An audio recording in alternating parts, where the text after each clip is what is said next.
Palit tayo ng intake manifold ng K6A.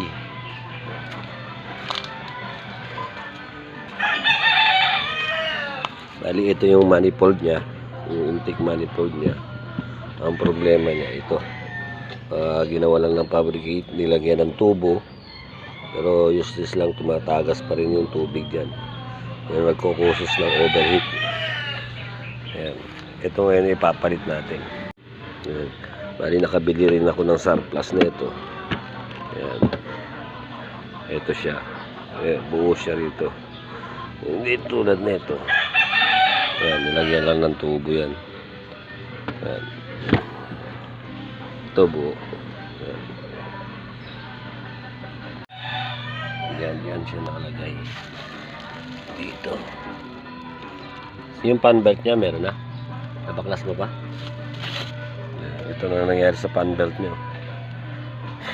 Ilang 1 piraso na lang kumakapit.